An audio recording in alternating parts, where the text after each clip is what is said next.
Hello, I'm Alan Furstenberg, And I'm Mark Tucker, and we are Two Voice Devs. Two Voice Devs. How's the week been going for you, Mark? Oh, it has been a good week. Some weeks you do less coding, and some weeks you can really dig in and get more coding done. And this has been a really deep in code, solving problems. And I think maybe we can talk about some of those things that we hit as developers, and kind of maybe approaches that we take to coding those. What do you think? No, I think that's a good idea. And I'm really glad that it's been a good coding week. You know, I know those weeks are really enjoyable for me when I have them. Not I haven't had as many of those recently, but they're always great when they happen. I think one of the interesting challenges when thinking about coding for voice is that a lot of time, and probably coding for other things too, is that a lot of times we kind of fall into the trap of also then trying to do the design. So I think when we talk about this, we kind of want to distinguish a little bit, and there's going to be overlap, but distinguish a little bit between designing the voice conversations and designing the voice flows and how all of that works, and what we need to do on the back end to make sure it happens correctly. Right. Okay. And that's surprisingly difficult in some cases, I think. And not difficult. You got to think about it more than you think. Yeah, and sometimes less is more in the voice world. So you have to kind of figure out some approaches that you may not have. Like, so for example, lists. Like if you're writing something like a web page or a mobile app, and you make an API call and you get a list of, I don't know, 100 items, you just wire up the result to the list, and you just show the list and you don't worry about it. Right. You just say, repeat this output object however many times I have it. Yep. And then you have different problems, like when you start getting to the point like, oh, I have thousands, and do I do paging? And there's things like that you get, but we don't quite have the same issue with voice. We have different issue because we can't list 1,000 things. Right. It doesn't work. or even 100. And our designers will have told us, you can't do that. Here's how we do it. I guess when I think, and in fact, it gets even more complicated when I think about it, because normally when we're displaying a list visually, we have cases like I could either, it's either I'm displaying nothing or I'm displaying something. Yep. Whereas the voice designer will have come to us and said, okay, we need cases for when you got no results back, when you got one result back, right, when you get two results back, when you get three results back, when you get more than three, but fewer than this maximum number that we want to give, and when you have more than that. So that's like 6 different cases that we need to optimize for. Right. And then you mix that with, and a lot of times it is figuring out, okay, I've got this list, but now I need to do something like with a speech builder or some way of building up the text to speech coming back. And you have to handle singular versus plural, and you have to handle, putting in the or. You might even have to space things with like SSML break tags, or make sure that you do commas, or even funky things like listing things with a period after each one, something that you wouldn't display, but to get the extra pause in there that you want when listing off items. Just to make sure it sounds correct. Yes. It's kind of like when you're building the visual list, the graphic designer says, no, I need just 2 more pixels there. Yeah. Or, can we change that drop shadow just a little? It's the same sort of thing with voice. Exactly. Yeah. And then you also, then you might have a display. And so that you have to display it too. So then what do you display? And how do you go through a list? Are you going to, I don't know, like I think of a couple of different situations. Like if you're searching for something and you get a list of results back, it might be okay to present the top 2 or 3 or 4. And that's one case, but there might be something else where you're presenting a menu or a list of things, and you might want to show, tell them 0, 1, 2, or 3 items depending on, how many that are in the list. Or there might be like a definite list, and it might be a list of 10 things or even 20 things that you have to go through each of the lists and maybe do some sort of action on. And you might even, navigate forward or backwards to a list via voice. And and in some case, you talked about sometimes you'll be displaying it differently. You may, display 5 items, but only talk about 3 items. Right. So what you hear may be different than what you need to show. So a good case of that, like if you've got an Alexa device, you can say, Alexa, list movies near me. And it will tell you the 4 items, and then tell you like, do you want me to, do you want to hear more or whatever? And you can say, tell me more, and it will list another 4 items. And so it batches it 4 at a time.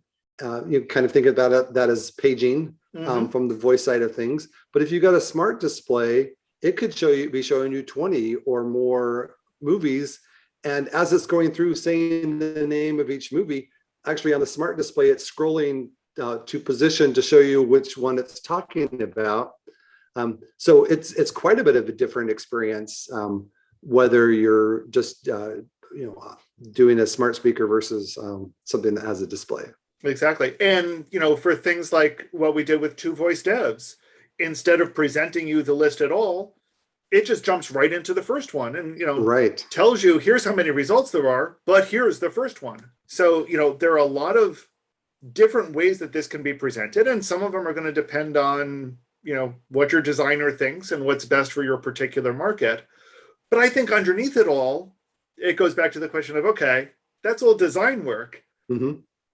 What do we do? How do we solve this problem of handling the data structures and handling the session and handling all of this so that we can give the results back? And how do we send the results back? Right. Wow. So that's all. It's simple, little stuff like that. Yeah. So I don't know, let's talk about what are some of the things that you do, Alan, to solve this problem. So for starters, I'm going to be talking about multivocal a lot. I'm sorry. Yep. And part of the reason why I made multivocal the way that I did was because I started running into these questions. Yeah. And I wanted a toolkit that helped me with the answers.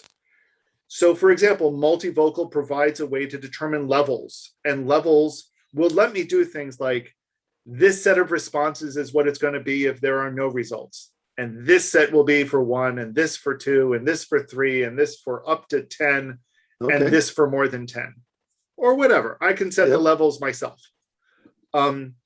So that was one piece of the toolkit that I thought was essential. This way, when there were no results, I could use the templates that say, I didn't find anything, or there was nothing returned for that search, or, mix it up. Results. Yeah.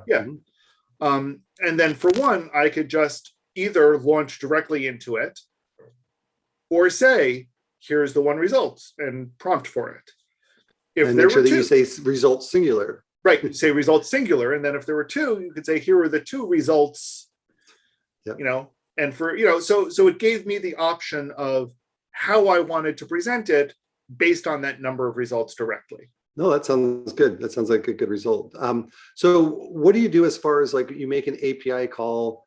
Do you just use the API and to build up the response and that's done? Do you ever need to cache the result of the API call? It's that's a really good question. And some of it depends. So for example, with Voodoo Drive, I don't cache, I cache some results. Right. So for example, when you ask for a list of your files, it goes and gets that list, but it then saves it so that you can reference it again in the future directly by name.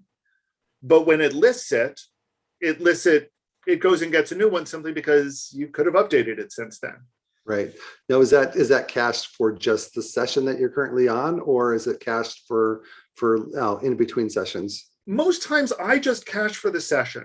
That's a really good question, actually. What cases, what have you done? Because usually I think of it, I usually think of things mostly in terms of a session. And in between sessions, I assume that things could have changed. But I guess that depends. That's a really good question. Yeah. What do you usually encounter? So I usually, if I'm caching something, then it's usually just for the session, and I'll either do one of two things. I'll cache it. I'll just set the array right in the session attributes. You can do that regardless of which framework you're using. If you're using the Ask SDK or Jovo, and then it's just there for the session. And when the session goes away, it goes away. That's one approach. Another approach that I take sometimes is that I actually just cache it in user storage. And then when I exit the session or when I come back in, I just clear it away. There's sometimes some reasons I don't necessarily want to worry about the round trip or keeping amount of stuff in there, or I'm already taking the hit to get the data back from user storage anyway. So there could be various reasons that I use user, but yeah, I just usually cache it for the session. And then there might be some triggers, like if I get a list and then somehow I'm iterating through and I'm doing something that would, in essence, change that list, then I delete the cache. And so then the next time it hits the code, it checks to see if it's in cache. And if it's not, then I go ahead and cache it again. So and then start the list over. So, and that's actually an interesting point. When you think about going through a list, you might give 3 items and they'll say next, and then you say, here is the 4th item, and so forth and so on. So you need not only to keep a cache of the list, but also where they are in the list and what that counter is, because sometimes you'll need to say back, here's the 10th item.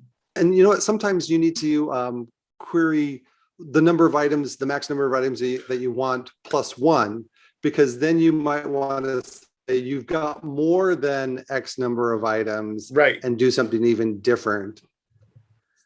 So it's interesting. Yeah, I don't know. Have you hit that situation? I have, but I think of that in terms of like you do a Google search, and it'll say this is item 1 through 10 of many, or 1 through 10 of about 2,000, and you're like, about 2,000? About 2,000, yeah. Do we not know? And does it matter because nobody goes to the second page anyway? Yes. It's good. It's interesting because you might want to, like I say, you might want to list things, like page them and say them like 1, 2, 3, and 4 all in one response. You might want to say, the first item is this, or maybe if it's even a list, you might want to say you've got X number of items. Would you like to go through each item? Because maybe you need to, maybe you need to get more information about each one of those things, and it's going to take a little bit to do that.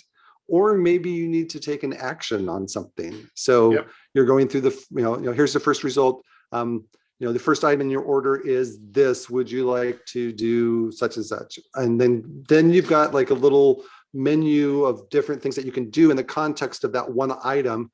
And then maybe you say something and then it actually makes an API call, comes back. And then when you say next, it goes to the next item. You can respond back, and then it could be an API call. So now you're in the middle of iterating through a list. You're making an API call. So this is like one API call to get the list of all the items. And then when you're iterating through, an API call to take some action on an individual item. But then there could be an error during that. So what do you do? Error handling is going to be something we have to deal with separately, because that's a whole other ball of wax. I mean, that's how do you handle an error in the middle of a conversation? Do you start over? We're gonna have to deal with that one another time. Yeah, but like in the context of lists, you might have taken action on 2 out of 10 items, right? And so then normally at the end of the list you would say you have updated 3 items or whatever. But so then do you say, I'm sorry, I'm not able to update this item at this time. You were able to update 2 items. Please try again later, and then like jump out of that iteration. And how do you identify which was done and which wasn't done?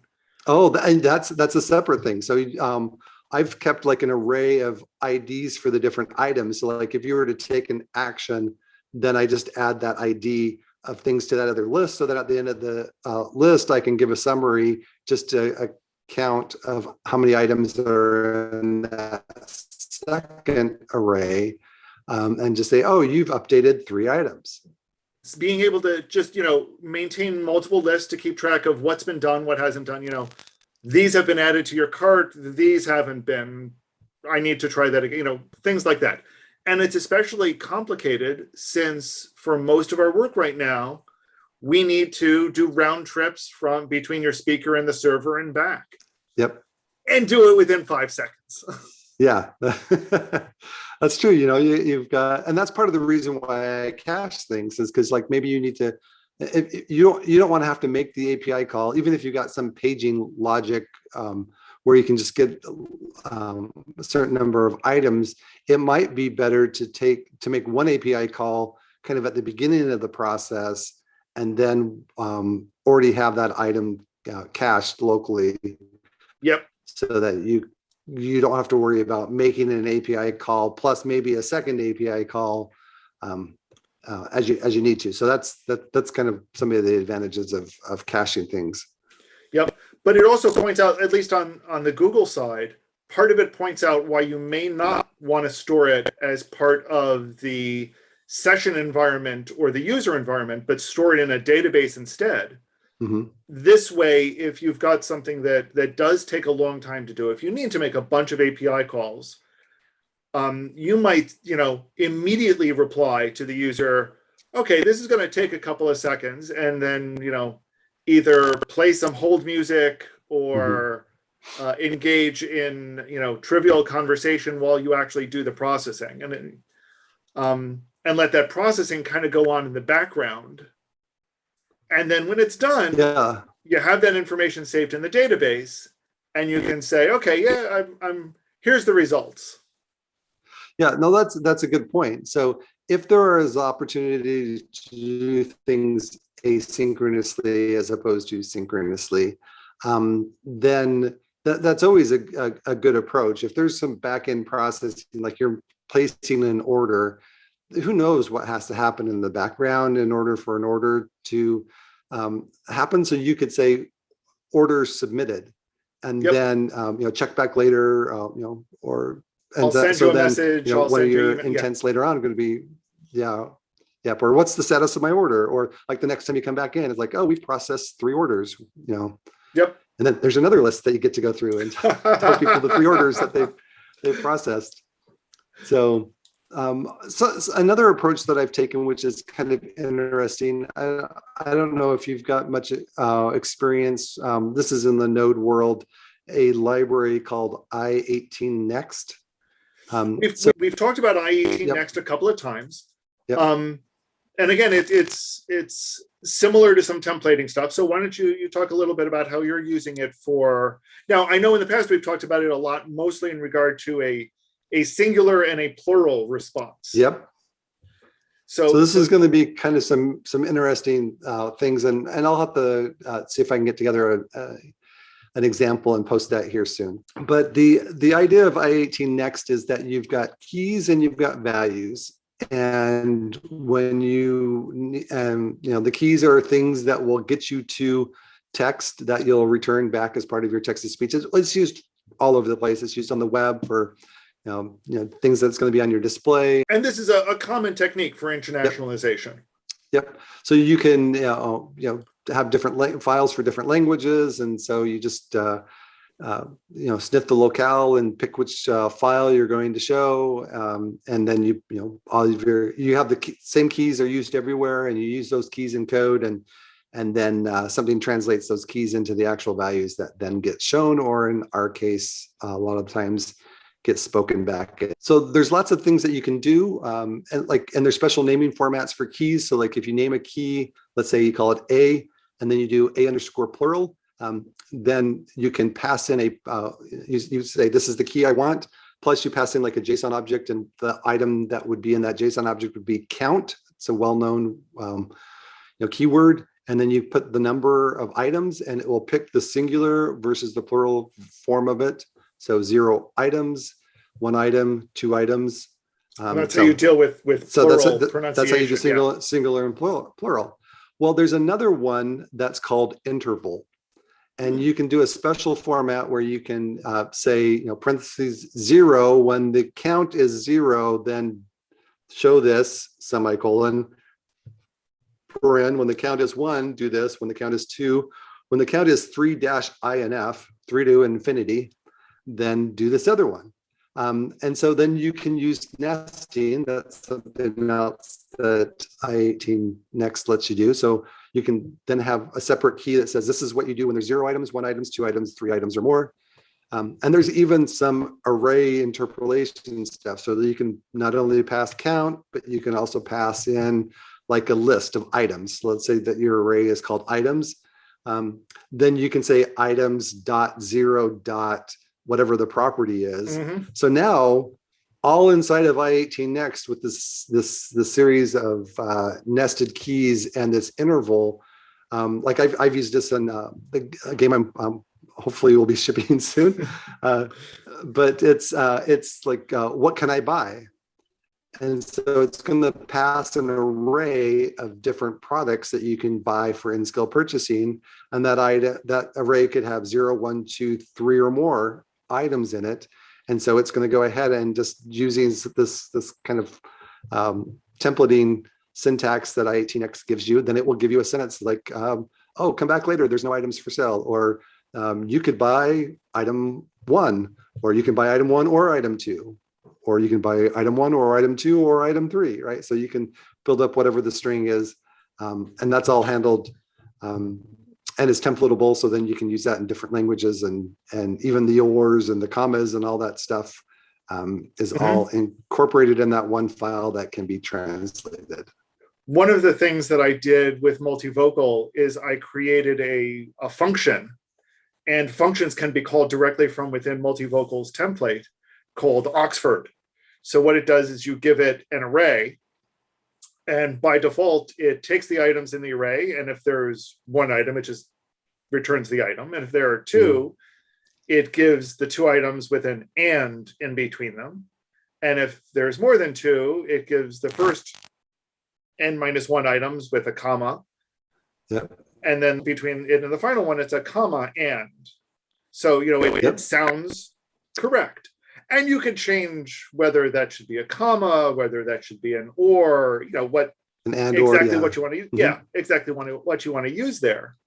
But it really simplifies building up a single sentence with short items. Now, the designers are going to tell you don't want long items there because that's going to sound awkward.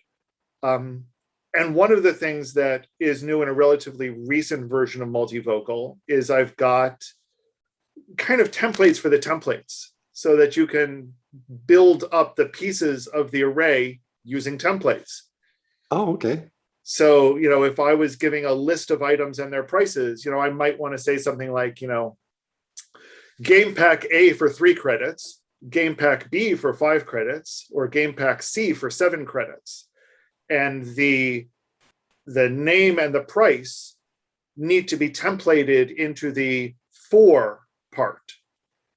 So, each of those, that's 2 separate templates that I want to build up here. And so there's the template that's like A, B, or C, and then there's the template of what do you say for A, for B, and for C. Okay. So, and it's tricks like this that, these are things that we would have had to do in code. And the less we can do in code, the more we can put in these templates using I18 Next or Multivocal's templating system with handlebars. I think the better, it's going to make it easier for us as developers. Yeah, because I remember when I first started out, I was like building strings up with just using standard JavaScript string concatenation. And then there was libraries for like SSML Builder, so that you could call multiple functions and that would build together the string. So but those are all happening inside your code. So the fact that you can separate with I18 Next and with multivocal the text that's going to be spoken separate from the code, and then, like the next step would be, a full-fledged content management system where you've got all these different parts and pieces Well, and things. One of these days we're going to get around to discussing that. Yeah. Yeah. There's lots of good ideas in there. And I think some people are working on it. But yeah, that's always a good topic. So what other tricks, I think, when dealing with lists, do you think it's really essential for people to think about? Oh, I mean, I think we've covered most of the major Yeah. items is making, think about carefully about where we're storing it and how we're managing that list. And then the use of templates in one fashion or another, both to Yeah. structure the pieces of the reply and then put those pieces together.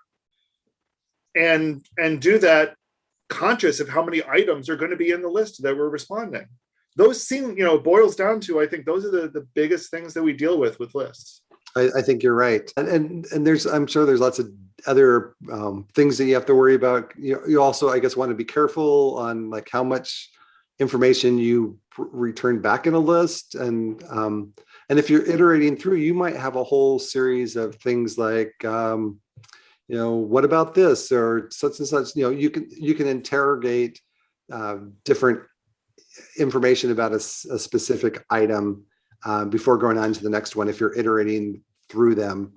Actually, that's a good point. One of the things that I think is common, if you give a list of 3 items, users may want to reply with something like, give me the third one, or tell me more about the third one. Well, what does the third one mean?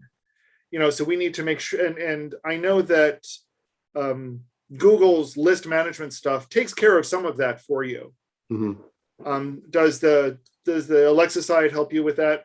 Help you with ordinals in any way? There's a new type, and I think it might be select item type, but you can say things like the first one, the middle one, the last one, or the third item. So there's things like that. Interestingly, I've had some challenges with that of late, and it has to do with something with, I think, what APL is trying to do. Because there's actually like a known issue. If you say select number 1 or select number X, then it doesn't work quite right with when you're using APL. And I'm not exactly sure what it is. There are some built-in intents that, like when you're using APL, you can do scroll up and scroll down. And those are intents that you don't actually implement and that the device just handles. I was going to say, I imagine they're right on the device and you never see them. Yeah.